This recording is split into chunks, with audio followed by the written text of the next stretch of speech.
Hey everybody, how you doing? This is Bruce with habowskistudio. I'm finally getting back to some painting and I want to take you along on this journey.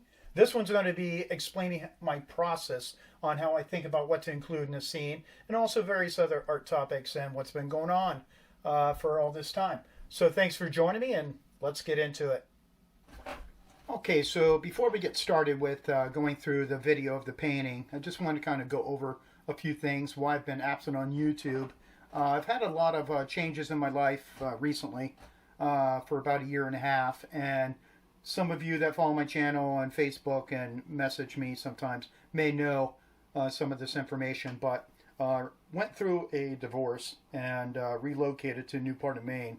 So there's been a lot of that going on, and about the same time I started a new job, so there's been a lot of focus taken away from the painting. And previously, in my last marriage, I was working part-time before COVID, had a couple gallery things going on, so there was that. It was really nice. I had a lot of time to paint. So I've had to make a lot of adjustments to finding the kind of time I had before to produce artwork, and unfortunately at the moment, until I got my resolved a lot of things for my new life, so to speak, in terms of feeling centered where I'm at. The studio's kind of getting in shape more. Certain things had to go by the wayside for a period of time, and one of those was making YouTube videos. And thank God, 2022's here now, and one of my goals is to get back on track with all my artistic kind of inclinations, and one of those is, of course, starting with this video. For 2022, I want to get back on track and produce some content for you guys out there, and I'm really looking forward to that. Also, as you can see behind me, I have a lot of small work hanging in my studio, and one of my other goals is to paint larger format pieces. And one of those, the main reason is I want to develop. I don't want to put myself in a little box and just do all these small kind of format pieces. I think there's some things you paint that really have a lot of impact on a larger scale. And also I want to learn, to expand my painting toolbox, so to speak. And, 3 strokes that you do in a small piece to achieve a hayfield or something, you're going to have to put in about 35 or whatever on a larger format, and to try to still maintain that loose feeling to the painting. And so there's going to be challenges like that. But I'm looking forward to it, and it's actually kind of interesting when I was painting this video, because feeling the flow that when you're applying the paint, it's just obviously so different than when you're working on a small piece.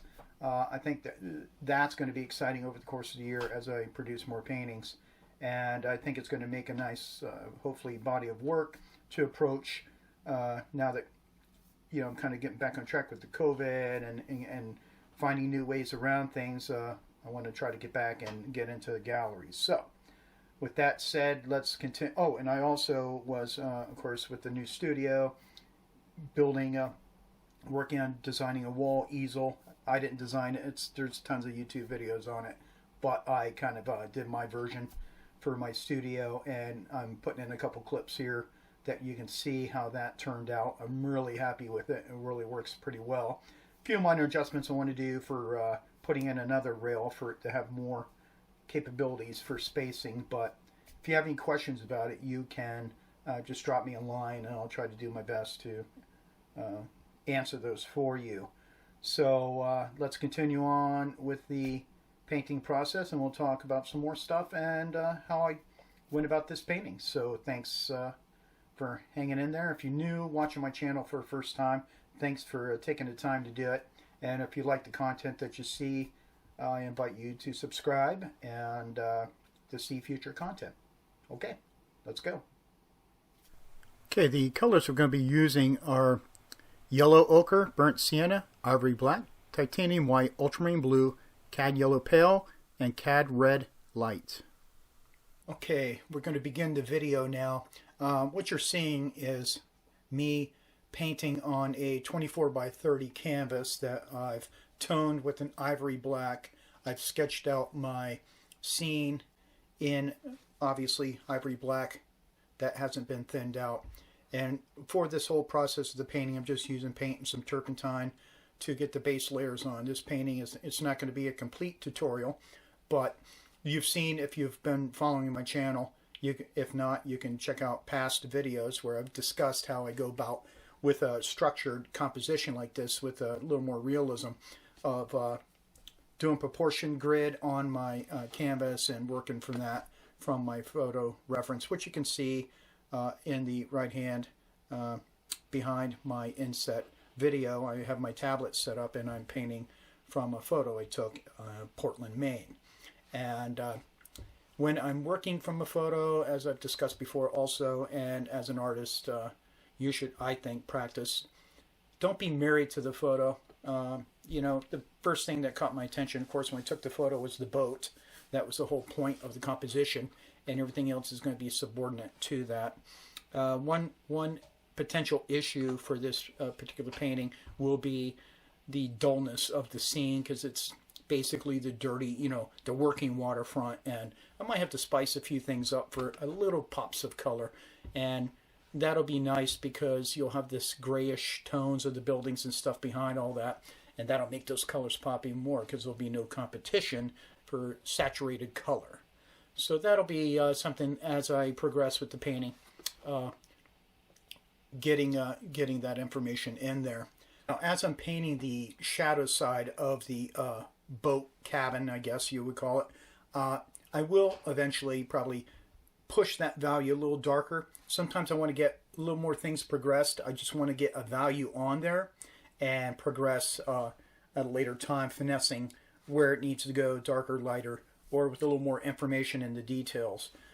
So that's something that I just kind of go with the flow. And when I'm painting, with the process I'm using now to do the video with this kind of voiceover visual clip, is I like to listen to music while I paint and just trust everything that I've learned, get in the kind of the rhythm, the zone, and it makes for a more enjoyable experience. Sometimes it can be hard when you're doing the YouTube thing, of course, to paint and talk at the same time and all that sort of thing.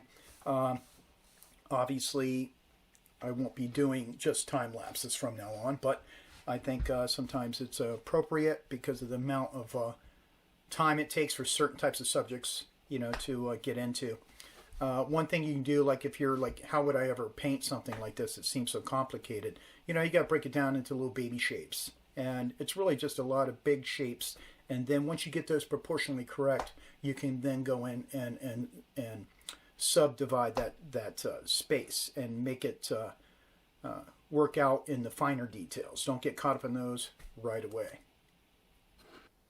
Sometimes I reflect on some of the subjects that I paint. I kind of think, why am I picking this type of subject? It's like, and especially with my urban and this type of subject here, and you have that patina on the objects of the history of use kind of idea. It really kind of, I feel it's like an autobiographical sort of idea for me, for subject matter in some cases. And like we as people, we go through a lot in our lives, and I reflect back on what I mentioned before, last year and a half, a lot of changes in my life and how you go into different chapters, and it's kind of cool to reflect on. I don't get super caught up in it and try to really feed that into the work. I think it just comes out naturally, and I think pretty much I really enjoyed the type of subject I'm painting now.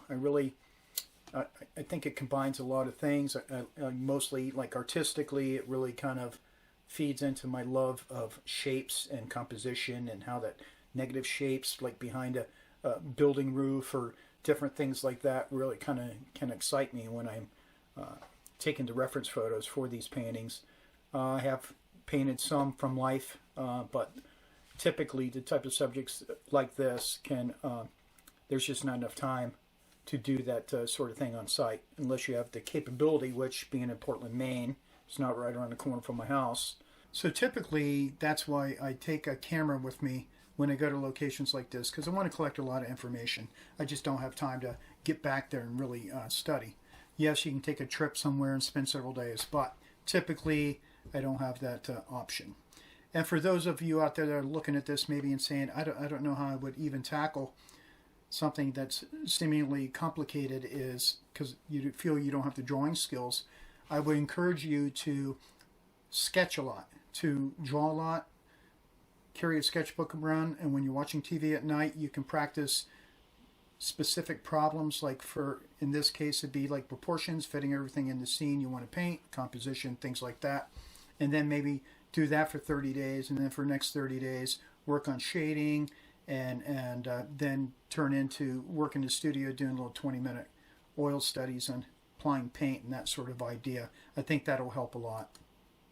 I think what you have to decide for yourself as an artist is, what do you want to achieve?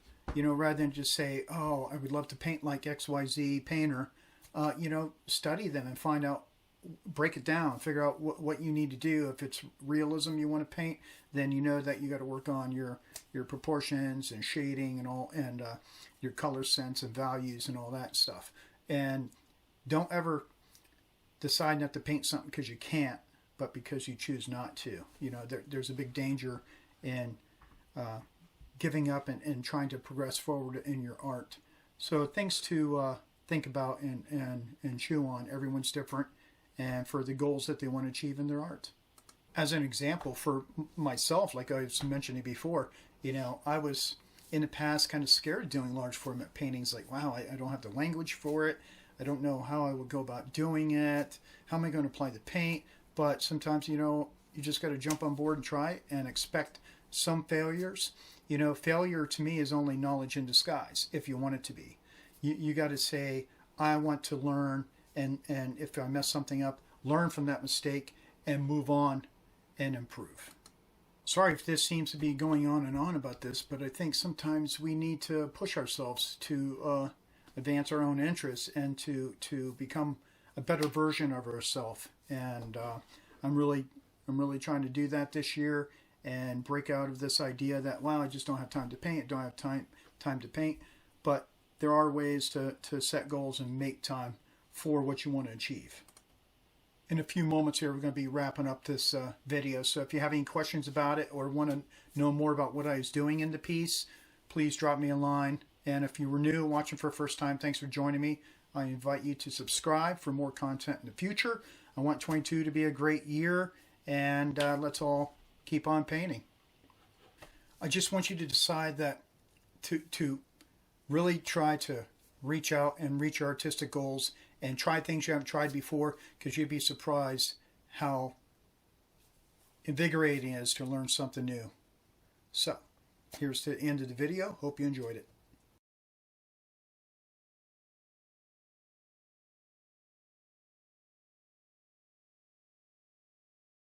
Hey, I want to thank everybody for hanging out with me today, and I hope this little words of encouragement will help you out in progressing with your art. And like I said, if you have any questions, drop them in the comments. Be happy to answer them for you if I can. And let's hope for a productive 2022 for everyone out there. And look forward to doing the next video to present to you guys. So take care and have a great day.